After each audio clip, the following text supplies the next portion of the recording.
Bueno, pues podemos preguntarnos o me puedo preguntar yo, o se pueden preguntar otros, ¿para qué sirve Dios? ¿Para qué sirve Dios? Podemos preguntarnos, ¿realmente Dios es amor?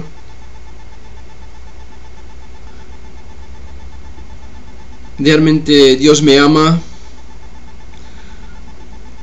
¿Realmente Dios ayuda? En los libros de catequesis, en los catecismos, algunas veces podemos encontrar esa pregunta, ¿no? ¿Para qué sirve Dios? Que es más o menos decir también ¿para qué sirve la religión?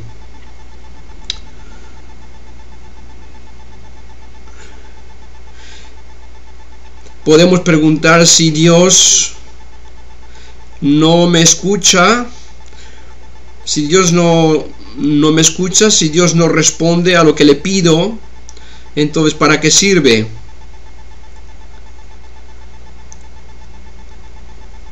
Dios ciertamente no es un muñeco. Dios ciertamente no es nuestro esclavo. Dios realmente es amor, Dios realmente nos ama, pero la Biblia, la Sagrada Escritura, nos dice que los pensamientos de Dios, los planes de Dios, no coinciden con los planes del hombre, con los pensamientos del hombre, con los proyectos del hombre. El verdadero Dios no es nuestro esclavo. El verdadero Dios no está obligado a responder a nuestras peticiones ajustándose a ellas.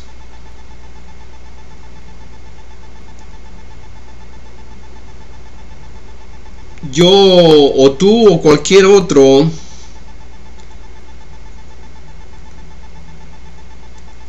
puede pensar, mi padre desde nunca me ha amado, nunca se ha preocupado por mí, por consiguiente yo no quiero a mi padre. Yo conozco a otra persona que es más o menos de la misma edad que mi padre, y ese me viene amando, se viene preocupando de mí desde hace ya muchos años, y por consiguiente a él sí que le amo. Bueno, pues no cabe duda que en la vida realmente, pues desgraciadamente, pues muchas veces pasa eso, que los más cercanos a nosotros no nos aman, no se preocupan de nosotros, y yo tengo una experiencia. Bueno, yo no quiero hablar de la experiencia de los allegados, pero sí quiero decir que mi familia estuvo en Brasil, y allí mi padre encontró una familia, él español, ella brasileña, con 2 hijos pequeños, y un día pues este señor que ya ha dejado este mundo, que ya ha sido llamado por Dios, pues un día dijo a mi padre, pues vente a mi casa y vive allí, y cuando tú encuentres lo que tengas que encontrar, o encuentres una casa o lo que sea, pues entonces te marchas. Y entonces la casa era muy pequeñita, ellos eran 4, nosotros éramos 5, y entonces a nosotros nos dieron su propio cuarto, y ellos vivían pues en la otra salita que había en un recibidor, por decirlo así, y allí estuvimos durante un año, y ellos no eran nuestros familiares, en un país extranjero, y nos acogieron como si fuéramos sus propios hijos. Entonces, lo cual quiere decir pues que en la vida realmente ocurre estas cosas, ¿no? A lo mejor el más allegado de nosotros no nos echa una mano, y luego una persona que no conocemos pues resulta que nos trata como si fuéramos sus hijos. Pero hay que tener en cuenta una cosa.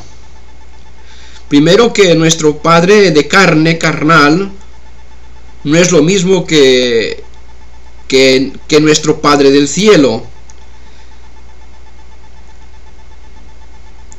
Aunque lógicamente pues muchas personas pues tratan de hacerle equivalente, y por consiguiente pues pueden pensar, si el Dios del cielo, si mi Padre del cielo es como el Padre de la tierra, pues entonces apaga y vámonos, porque no me sirve para nada. Bueno, en primer lugar hay que decir que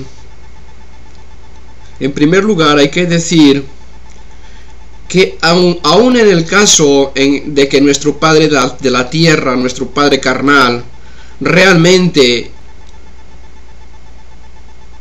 nunca nos haya amado, nunca se haya preocupado por nosotros, aún en ese caso, de hecho es nuestro Padre, porque si no fuera por Él, ni tú ni yo existiríamos. Lo cual quiere decir que aunque no me ame, suponiendo que no me ame, y aunque no se preocupe de mí, suponiendo que realmente no se preocupa de mí, aún así, queriendo o sin querer, Él me ha dado la vida, pensando en mí o no pensando en mí, aunque haya sido pues no sé, es el fruto de una unión, pero sin pensar en sus consecuencias en el fruto de esa unión. Aún en ese caso, pues Él me ha dado la vida. Y entonces, pues, o sea, la vida es importante. Porque si no tengo vida, pues entonces no, se acabó, no hay nada. O sea, si yo tengo vida, pues yo puedo decidir, puedo hacer cosas. Pero si yo no tengo vida, pues no, nada, simplemente nada. Y sin embargo, a esa persona que a lo mejor que durante mucho tiempo pues realmente me ama, o creo al menos que me ama, y esa persona que me ayuda, y es una cosa que me ayuda, es una cosa que nadie lo puede negar, ¿no? Con qué propósitos tampoco pues no sabemos, pero bueno, pues esa ayuda es algo que nadie puede negar, ¿no? Pero bueno, esa persona, aunque por mucho tiempo me haya amado, por mucho tiempo me haya ayudado, pero esa persona a mí no me ha dado la vida. Esa persona es muy buena para mí, pero no me ha dado la vida. Y mi padre, pues, aunque parece ser que no me ama, y no hay ningún gesto de ayuda que se pueda constatar, pues esa persona me ha dado la vida. Lógicamente, pues nuestro Padre del cielo se parece a nuestro Padre en que nos ha dado la vida. Pero luego, nosotros, por ejemplo, con respecto a nuestro Padre de la tierra, a lo mejor sí que podemos decir que no nos ama. Y a lo mejor incluso podríamos decir que a lo mejor incluso nos odia. La cosa sería muy grave, ¿no? Pero bueno, podría darse el caso que aunque Él me haya dado la vida, después me odie. Es posible, es posible. Es terrible, pero es posible. Hay muchas circunstancias, ¿no? Muchas circunstancias quizá pues no justificables, ¿no?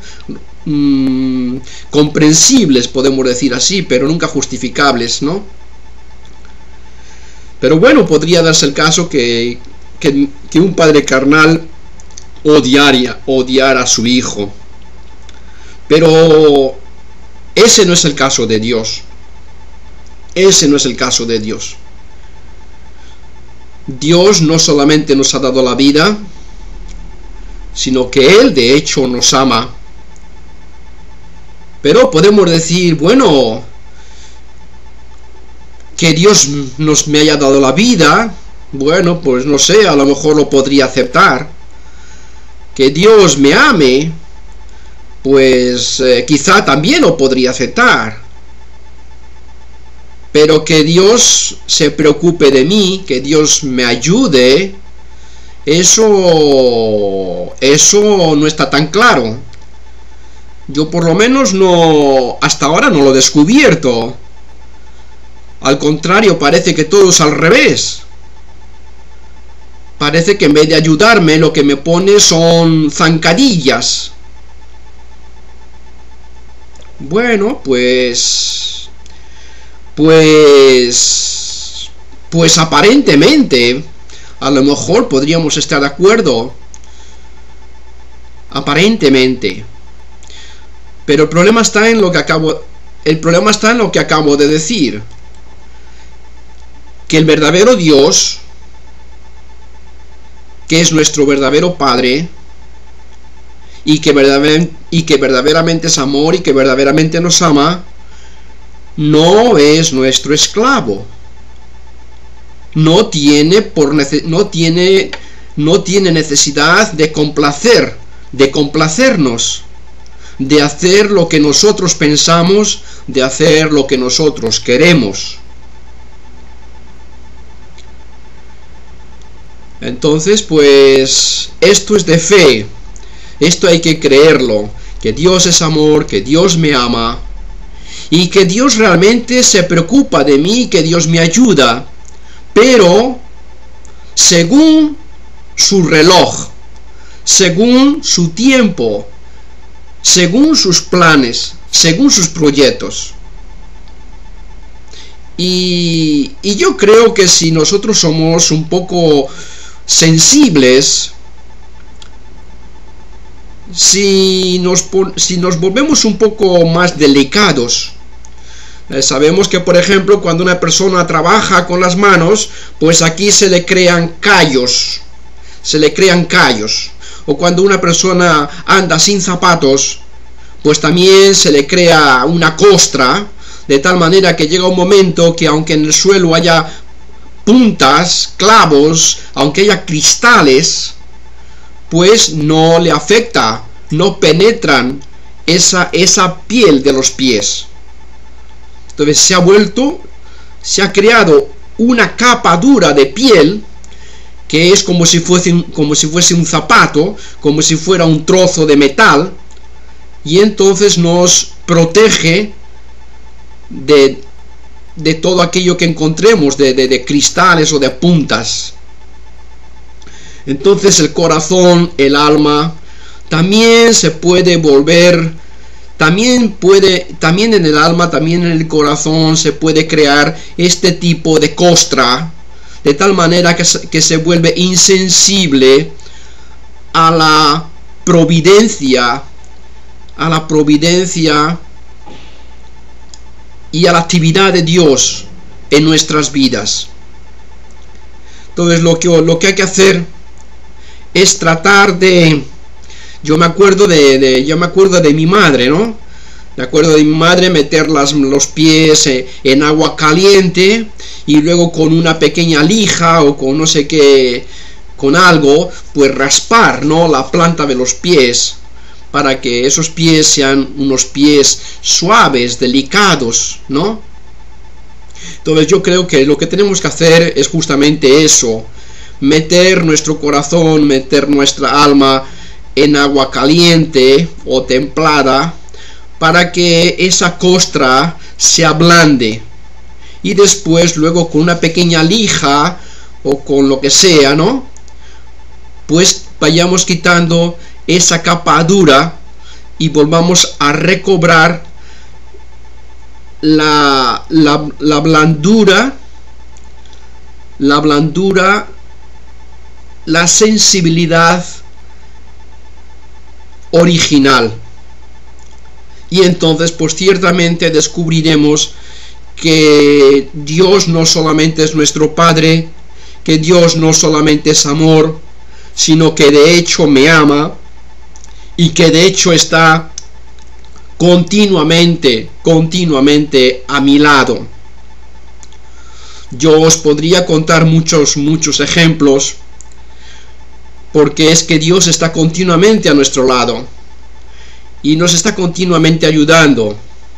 Además, nosotros creemos que Dios tiene millones de ángeles y que Dios a cada uno nos da un ángel para que de un modo muy particular nos proteja.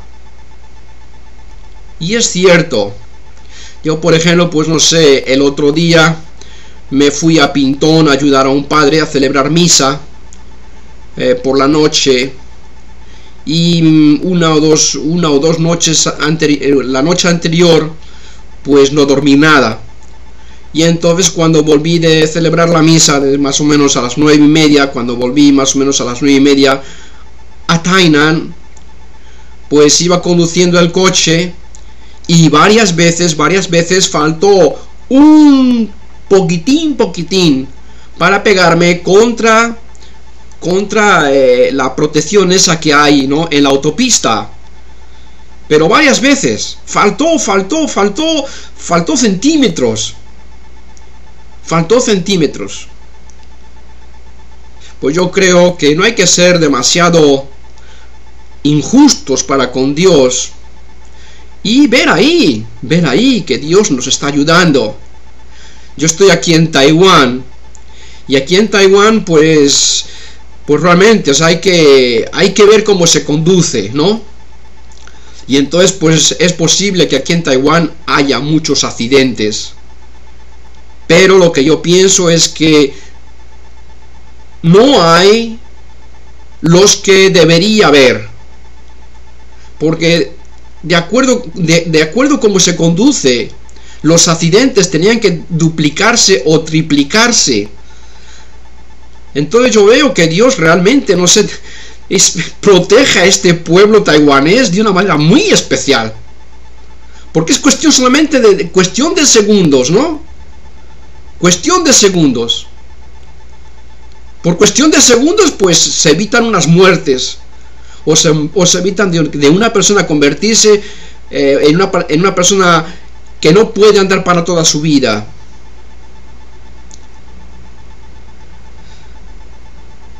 Las personas que no quieren aceptar la existencia de Dios, pues lógicamente buscarán razones y razones para tratar de explicarlo todo de una manera científica, de una manera puramente natural, puramente racional. Pues sí, muchas veces a lo mejor las cosas no son tan como nosotros lo pensamos.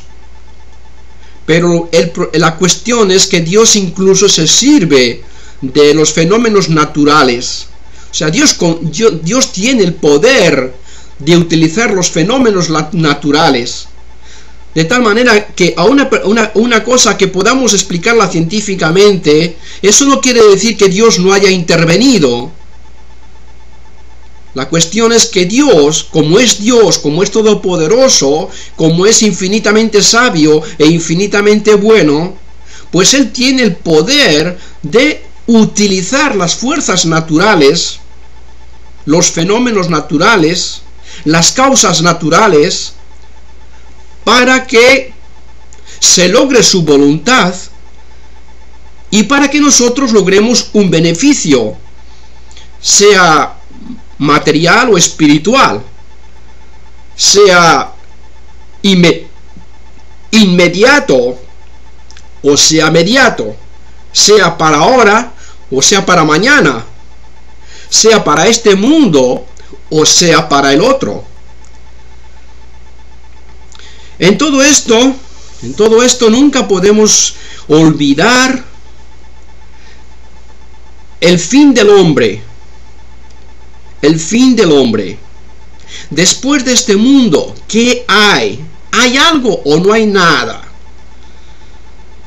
Yo creo que una persona sabia, al menos divinamente sabia, e incluso de alguna manera humanamente sabia, ¿no? Pero bueno, para entender muchas cosas se necesita la sabiduría divina. Pero para entender otras muchas cosas, pues basta la sabiduría humana. Entonces, para entender muchas cosas hay que tener en cuenta qué hay después de esta vida. Y entonces podríamos llegar a un descubrimiento racional, pero podamos o no podamos llegar a un descubrimiento racional, eso aparte. De hecho, Dios, a través de su pueblo Israel, a través de los profetas, a través de la Biblia que ellos escribieron, que de la palabra de Dios que ellos que nos dejaron a través de las Escrituras, finalmente a través de su Hijo, a través de sus apóstoles, también nos han dado la última palabra. Jesús nos ha dado la última palabra. La última palabra que el hombre necesitaba escuchar, ya la ha recibido. Jesús también dijo, bueno, todavía no puedo deciros todo lo que quiero. Lo cual quiere decir que él tampoco dijo todo lo que quería decir. Porque dijo que nosotros no estamos preparados todavía. ¿Por qué? Porque todavía no habíamos recibido el Espíritu Santo. Y por consiguiente, pues no podíamos recibir más.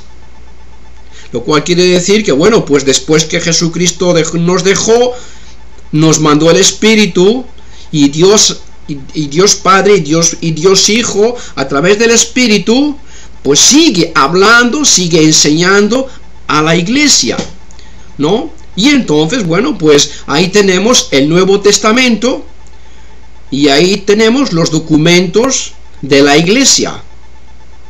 Y a través de eso, ¿qué es? Esos documentos son la predicación continua, viva de Dios.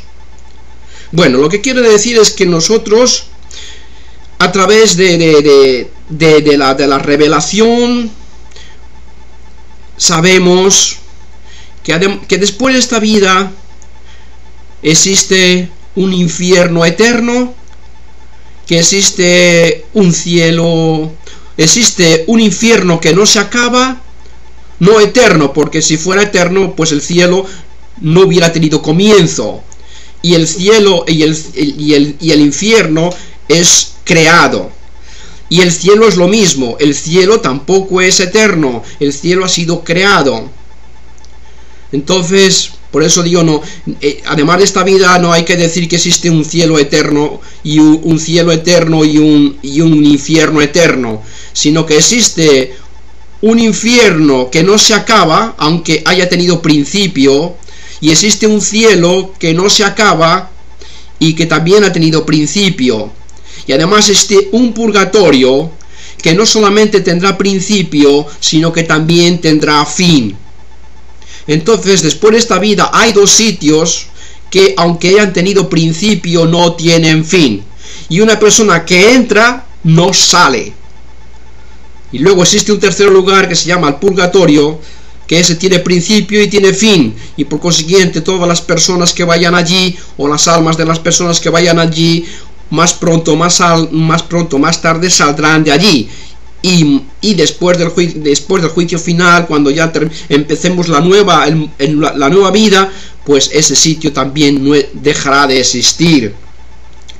Entonces, a la hora de pensar sobre si Dios es amor, si Dios me ama, si Dios responde a mis peticiones, etcétera, tenemos que pensar en esto, en cuál es el fin del hombre. ¿qué existe después de este mundo?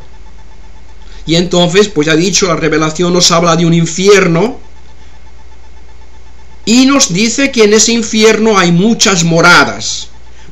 Bueno, Jesús habla de las moradas con respecto al cielo, pero tiene que haber lo mismo con respecto al infierno. ¿Por qué? Porque el grado de maldad de los hombres es diferente. Por consiguiente, el castigo tendrá que ser de acuerdo con el grado de maldad. Y como hay muchos grados de maldad, pues tiene que haber también muchas moradas. Muchas moradas en el infierno. Porque la justicia exige que el castigo sea de acuerdo con el grado de maldad, con el grado de malicia. Y en el cielo, pues lo mismo, dice Jesús que en el cielo hay muchas moradas. ¿Por qué? Pues porque en este mundo también hay grados de responder a la actividad del Espíritu Santo. Entonces, el que más responda a la actividad del Espíritu Santo, al que más responda a las gracias que Dios nos da a través del Espíritu Santo, pues tendrá también un premio mayor. Por consiguiente, también hay muchas moradas en el cielo. Existe el purgatorio, y en el purgatorio pues lo mismo, también existen muchas moradas. ¿Por qué existe el infierno? Pues el infierno existe porque hay personas que, aunque no podamos entenderlo, pues se niegan a responder a Dios. Se niegan a aceptar el amor de Dios. Se niegan a dar testimonio de Dios. A dar testimonio de su existencia, a dar testimonio de su bondad, a dar testimonio de su providencia, a dar testimonio de su poder, a dar testimonio de que nos ayuda realmente. Y entonces una persona que niega a Dios continuamente, incluso hasta el último segundo de su vida, pues esa persona, ¿cómo va a entrar en el cielo? No puede. No puede. O sea que Dios da a todo el mundo las gracias necesarias, las oportunidades necesarias, las gracias, las oportunidades necesarias. Pero si una persona hasta el último momento la rechaza, pues entonces la cosa está clara. ¿Por qué existe el cielo? Porque Dios es amor, porque Dios perdona, porque Dios nos da su espíritu, porque Dios nos da su gracia. Y por consiguiente, si el hombre recibe esa ayuda, si acepta el amor de Dios, pues es justo que esa persona sea premiada.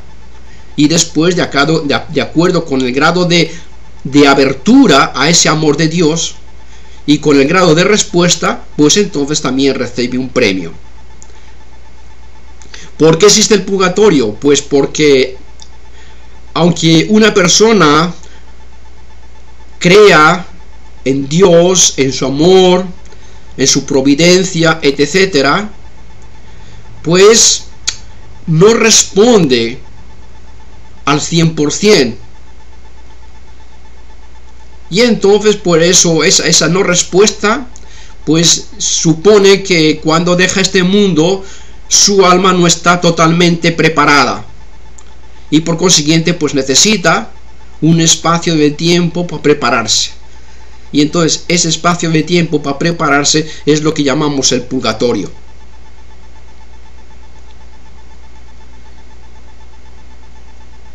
Bueno, con respecto a todo esto ya termino diciendo una cosa que hace ya mucho tiempo pensé. Yo estoy aquí en Taiwán y entonces por estar en Taiwán yo creo que pensé eso. Porque aquí a todas las personas que mueren pues rápidamente O sea, el rito que se hace es como si fueran realmente, como si ya todas las personas que se mueren, por muy malas que fueran, ya cuando se mueren pues se convierten en buenas, ¿no? Y entonces hay un montón de, unos ritos y unas cosas que parece que esa persona, pero si esa persona era terrible lo que fue, nada, es igual, es el aparato litúrgico y todos los ritos esos, parece ser que, bueno, pues esta persona fuera lo que sea, bueno, pues ya se la trata como si ya estuviera en el mismo cielo, ¿no? Entonces yo una vez pensé, si Dios me dijera a mí, mis padres han muerto ya, si Dios me dijera a mí, ¿tú quieres ver dónde están tus padres? Entonces yo, bueno, supongamos que le dijera a Dios, pues sí, quiero verles.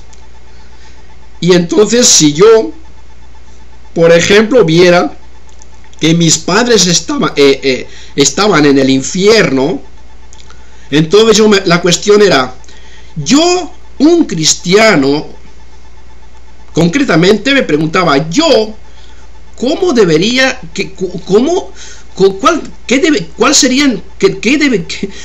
cuál deberían ser mis sentimientos? Dios me ha permitido ver a mis padres y he descubierto que están en el infierno. Y yo sé que el infierno es sin fin. Y yo sé que el infierno, una persona que entra no puede nunca salir. Entonces, ¿qué clase de sentimientos tendría que tener yo? Y entonces, solamente una clase de sentimientos, lo cual parece contradecir, ¿no?, las mentes demasiado delicadas.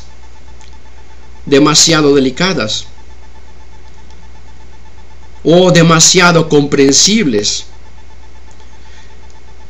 Yo creo que el sentimiento debería ser un sentimiento de alegría. Y entonces, pues mucha gente diría, pero ¿cómo es posible que tú estés alegre al ver que tus padres están en el infierno? Pues sí, yo debo estar alegre. Yo debo de alegrar, porque mis padres, como todo el mundo, como yo mismo, Dios nos da a todos las gracias y las oportunidades necesarias y convenientes para poder ir al cielo. Luego, si mis padres están en el infierno, no es porque Dios no les haya dado las gracias necesarias o convenientes o suficientes, sino que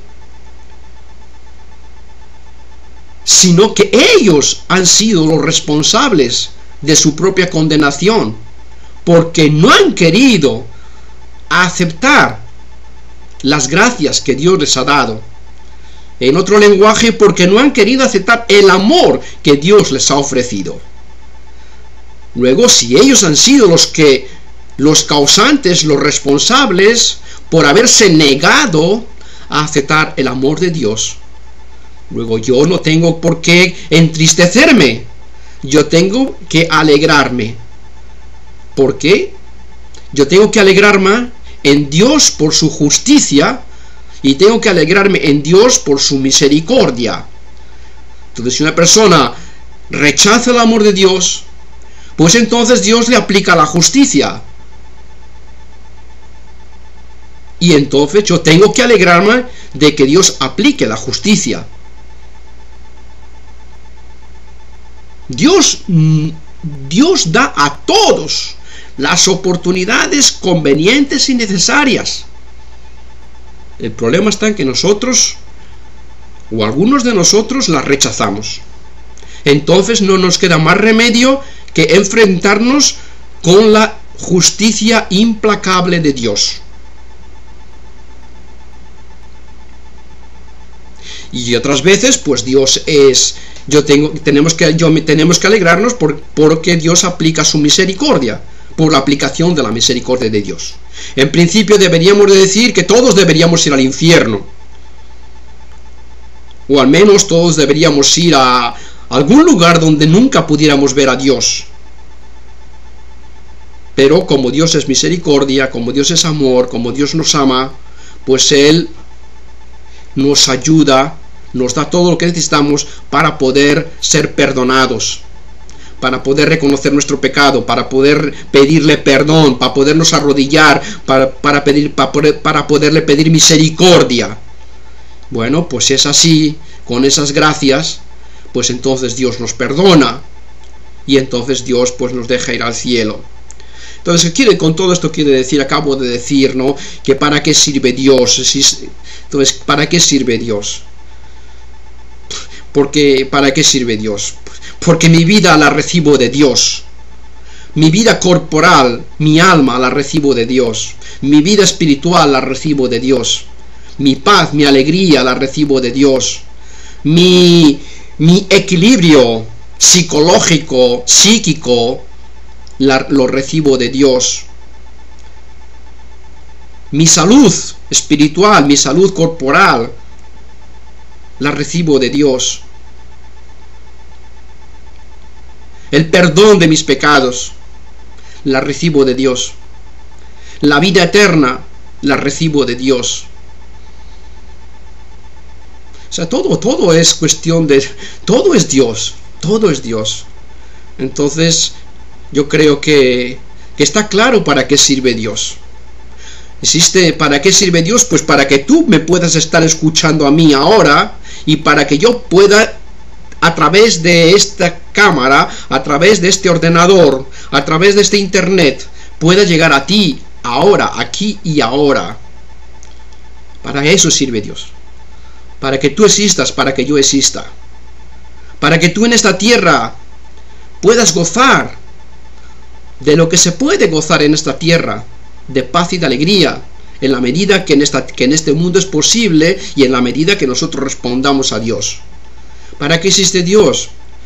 Pues para perdonarnos nuestros pecados y para cuando dejemos este mundo podamos con su ayuda ir al cielo y gozar eternamente de su amorosa presencia. Para eso sirve Dios. ¿Te parece poco? ¿Te parece poco? ¿Realmente te parece poco? Así que, ánimo. Y digo lo que Jesús dijo ¿a quién? A Tomás. A Tomás. No seas incrédulo. No seas incrédulo. Cree. Y también dijo, bienaventurados los que creen sin ver. Bienaventurados los que creen sin ver. Así que espero que tú también seas un aventurado. Que aunque tus ojos corporales, físicos, no puedan ver a Dios, creas. Porque aunque nuestros ojos no puedan ver el rostro físico de Jesucristo, sí que podemos descubrirle a través de muchísimas cosas en nuestra vida. Bueno, pues que la bendición de Dios, Padre, Hijo y Espíritu Santo descienda sobre todos nosotros. Amén. Gracias por haber escuchado con paciencia.